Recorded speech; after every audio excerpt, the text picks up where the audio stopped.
Olá, ouvintes da Capital FM e internautas que acompanham o Preto no Branco pelo blog do antero.com.br. O assunto de maior relevância hoje é, indiscutivelmente, a soltura ontem do ex-governador Silval Barbosa. Silval Barbosa foi solto no final da tarde de ontem. À noite. Praticamente à noite, né, que ele saiu. Mas o decreto de soltura foi assinado no final da tarde.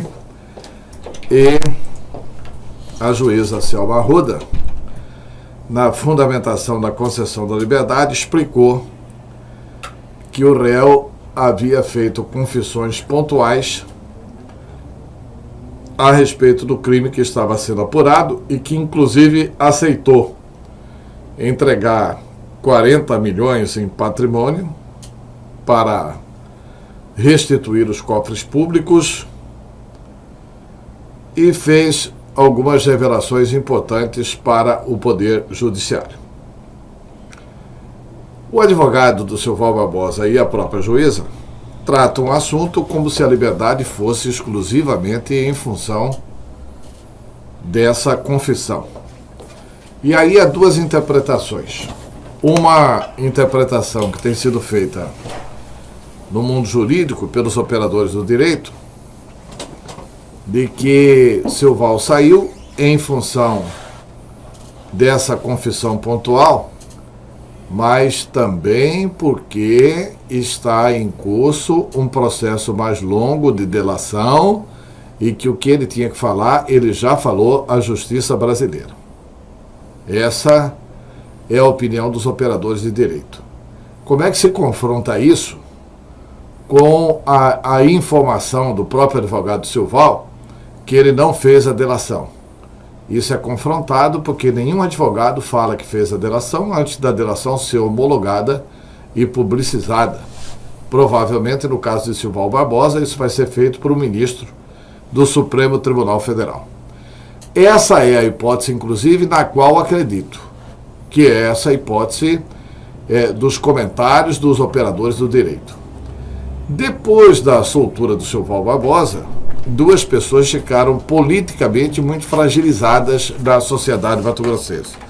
Eu estou falando duas porque o resto já se sabia. Essas duas pessoas são o ex-presidente da Ordem dos Advogados do Brasil, o advogado Francisco Fayad, que foi citado pelo ex-governador como sendo um dos operadores da organização criminosa. E a outra pessoa foi o Lúdio Cabral. O Lúdio, que até bem pouco tempo era um dos queridinhos da cidade, ele foi citado como sendo beneficiário de propina. E uma outra questão relevante é exatamente a questão de que essa propina, liderada pelo Fayad e pelo Lúdio, é a propina do posto Marmeleiro.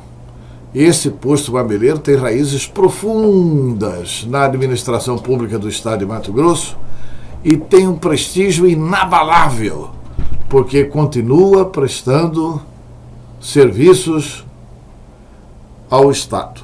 Tomara que não sejam serviços tão relevantes assim, né? Como esses que prestou ao governo de Silval Barbosa. A outra versão, que é a versão que eu não quero acreditar, porque acho realmente que isso é muito mais especulação política, que é a versão dos corredores políticos, do que se conversa nos bares, nas esquinas, é que o Silval teria sido solto agora, dada uma interferência dos grandões para que ele não pudesse fazer toda a delação. Então a soltura do Silval mostra assim, olha, apesar de você ter ficado aí 635 dias, nós estamos com você, tanto é que você foi solto e não precisa nos delatar. E que a delação do Silval pararia por aí. Bom, se for isso, é perto do fim do mundo.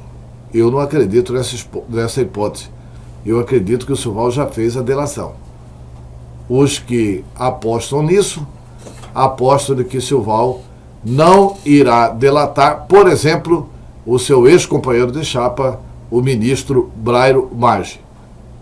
na minha convicção e na convicção dos operadores do direito, o Silval já fez todas as delações que teria que fazer.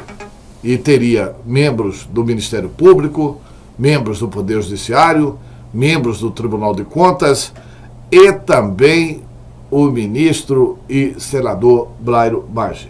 Agora, se lá na frente se comprovar o contrário, mostrando que os políticos têm razão, aí nós vamos ter que dar bomba palmatória, porque o agro é pop, o agro é tudo.